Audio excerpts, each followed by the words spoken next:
Hey everyone, myself Bhavna from Sri Guru Gobind Singh College, Sector 26, NSS Unit Chandigarh. So, as you all know, plastic usage is rampant all over the world, including developing countries. 42% of the plastic is used for packaging, and that is only for single use. Moreover, BPA, that is bisphenol A, is a chemical compound which is added into the plastic to make it more durable. It is used in variety of items for babies such as teethers, bottles, etc. and variety of lunch boxes and many more things. So I'm gonna share with you few steps how we can reduce the use of plastic at our homes. So the first point is limit the use of plastic containers, opt for natural and herbal products.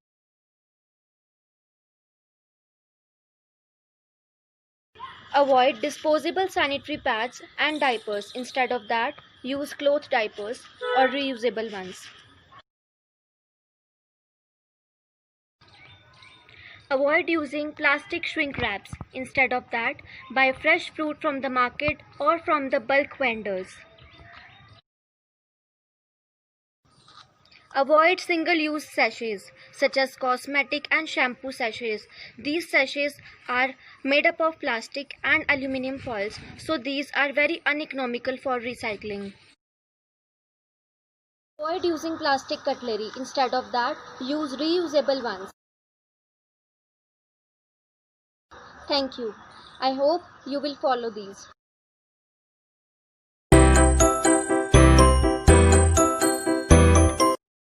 नमस्कार, मेरा नाम ऋतिक बंसल है। मैं Shri Guru Gobind Singh college Chandigarh का विद्यार्थी व राष्ट्रीय सेवा योजना का स्वयंसेवक हूँ। इस वीडियो में हम आपको बताएंगे कि क्या छोटे छोटे स्टेप्स आप ले सकते हैं प्लास्टिक को अपनी लाइफ में, एक्स्ट्रा प्लास्टिक को अवॉइड करने के लिए। मैं जानता हूँ प्लास्टिक हमारे जीवन का टूट अंग बन चुका है। हम चाहकर भी हर प्लास्टिक की चीज को अवॉइड नहीं कर सकते हैं, जैसा कि हमारे पास बहुत चीजों का ऑल्टरनेटिव नहीं है। लेकिन जो चीजें हम कर सकते हैं मैं आपको वो बताता हूँ। एज अ स्टूडेंट हम सबके पेन्स बहुत यूज होते हैं, और शायद किसी भी ऑफिस में या हर जगह पेन्स तो एक कॉमन नेसेसिटी है, तो वो तो यूज होते ही हैं। तो मैंने जब से मुझे समझ लगी तो मैंने 1-1.5 साल से नए पेन लेना बंद कर दिया। मैं पेन तभी लेता हूँ जब पेन की बॉडी स्पॉइल हो जाती है। मैं वो वाले पेन प्रेफर करता हूँ जो रिफिल हो सकते हैं या जिनकी कार्टिलेज सिस्टम होता है। For example, this is my pen, it is almost year old pen, और इसमें मैं ये कार्टिलेज सिस्टम है, तो जब भी इसकी इंक खत्म हो जाती है मेरे पास ये एक्स्ट्रा कार्टिलेज के पैकेट्स पड़े होते हैं और मैं इसको रिफिल कर लेता हूँ। सो ये छोटे छोटे स्टेप्स हैं, जैसा कि मैं जब भी घर से बाहर निकलता हूँ तो मेरे पास हमेशा एक क्लॉथ बैग और एक स्टील की वाटर बॉटल होती है अपने पास। वो इसलिए कि पहले मुझे कई बार ड्रिंकिंग वाटर हर जगह अवेलेबल नहीं होता, तो उसके लिए आपको बिस्लेरी की बॉटल खरीदनी पड़ती है और आप उसको एक बार पी के और फेंक देते हो, डिस्कार्ड कर देते हो। लेकिन अगर आपके पास स्टील की बॉटल है तो आप कहीं से भी उसको रिफिल करवा सकते हो। तो आपको ऐसे छोटे छोटे स्टेप लेने से आप बहुत बड़ा चेंज एनवायरनमेंट में लाते हो। सो ये कुछ बेसिक स्टेप्स हैं जो हम फॉलो कर रहे हैं। सो आप भी इनको करें और परिवर्तन लाएं। धन्यवाद।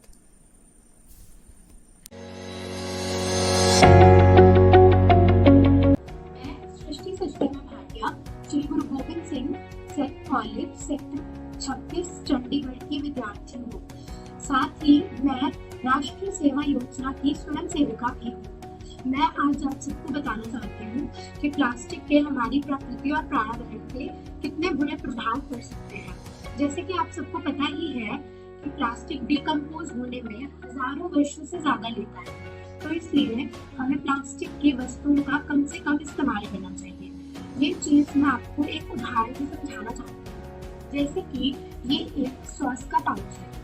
इसी तरह के पाउच और अलग पैकिंग में सॉस आती है मार्केट में, जैसे कि एक ये कंच की बॉटल और एक ऐसी प्लास्टिक की बॉटल है। मैं आपको बताना चाहती हूँ कि हमें प्लास्टिक की बॉटल्स को कम से कम इस्तेमाल करना चाहिए। हमें कांच की बॉटल्स या फिर पाउच जैसी चीजों का इस्तेमाल करना चाहिए, बेशक वो सॉस हो या और कोई वस्तु। जो पाउच में अवेलेबल है हमें उसे पाउच में ही लेना चाहिए, क्योंकि अगर आपको डर लगता है कि आपकी कंच की बॉटल टूट जाएगी, गिर जाएगी, उसका नष्ट होने का जल्दी आपको डर है, तो आपको ऐसी प्लास्टिक की कोई भी बॉटल आपके घर में जो पड़ी है फ्री, उसको आपको यूज करना चाहिए और किसी चीज में डालने की, जैसे ये हर्शी सिरप की प्लास्टिक की बोतल है, तो आप इसमें साफ करके सॉस भी डाल सकते हैं। इससे क्या होगा कि प्लास्टिक की बोतल्स कम से कम आपके घर में आएंगी और प्लास्टिक धीरे धीरे करके अवॉइड होता जाएगा। और आपको अपने घर में एक ही प्लास्टिक की बोतल रखनी चाहिए, बाकी सब आपको उससे चेंज करने की कोशिश करनी चाहिए। मैं आपको इतना संदेश देती हूँ और आपको एक राष्ट्रीय सेवा योजना के साथ जुड़ के आपको ये चीज समझनी चाहिए। धन्यवाद। नमस्कार, मैं इंदर, श्री गुरु गोविंद सिंह कॉलेज का विद्यार्थी व राष्ट्रीय सेवा योजना का स्वयंसेवक। दोस्तों, मैं आज बात करने आया हूं प्लास्टिक के ऊपर। प्लास्टिक ऐसी वस्तु है जिसे 200 साल तक नष्ट नहीं किया जा सकता, चाहे उसे मिट्टी में दबा दिया जाए या पानी में बहा दिया जाए या आग से जला दिया जाए। इसे 200 साल तक नष्ट नहीं कर सकते, ना ही ये नष्ट हो सकता है। दोस्तों, बेशक 1 साल पहले प्लास्टिक मुक्त भारत का अभियान चलाया गया, लेकिन फिर भी प्लास्टिक का इस्तेमाल पूरी तरह से हो रहा है। लोग इसका सदुपयोग तो करते हैं, लेकिन उन्हें ये नहीं पता कि इससे होने वाले नुकसान क्या क्या हैं। दोस्तों, प्लास्टिक अगर कोई जीव जैसे कि गाय कूड़ेदान में उस प्लास्टिक को खा लेती है तो उसे कैंसर जैसी बीमारी हो जाती है और वो तड़प तड़प कर मर जाती है। उस प्लास्टिक को खाने के बाद जो उसका दूध निकलता है, अगर उसे कोई बच्चा पी ले तो उसे बहुत सी बीमारियां हो जाती हैं।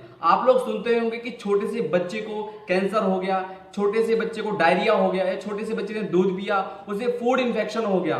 बहुत सी बीमारियां होती हैं। दोस्तों, अगर इस प्लास्टिक को हम तालाब, नदी, नालों में बहा देते हैं या फेंक देते हैं तो उसमें रहने वाले जीव जंतु हैं वो भी नष्ट हो रहे हैं। तो मैं आपसे यही कहूंगा कि प्लास्टिक का कम से कम जितना हो सके बिल्कुल ही प्रयोग ना करें।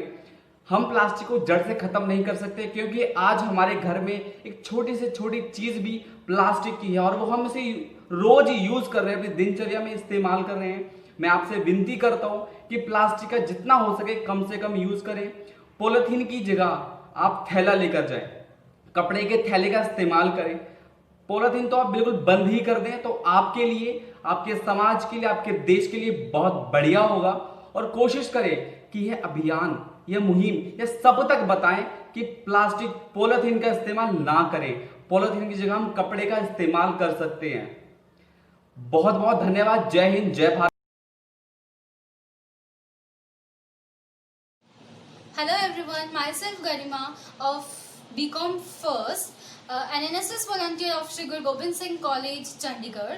The motive of joining NSS is to serve for a better society, to make you all people aware. And so here I am to make you all people aware of these harmful effects of these plastic toys. Today I'm gonna suggest you an alternative of not to using these plastic toys. Instead, use soft toys, biodegradable plastic toys or wooden toys for your children. And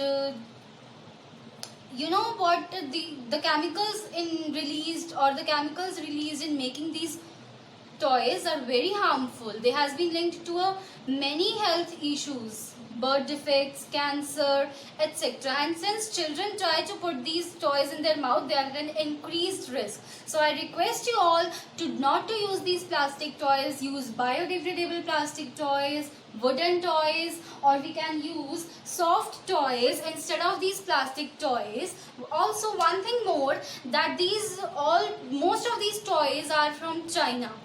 They are of cheap quality plastic. So we have to boycott Chinese products and use Indian origin products. Thank you.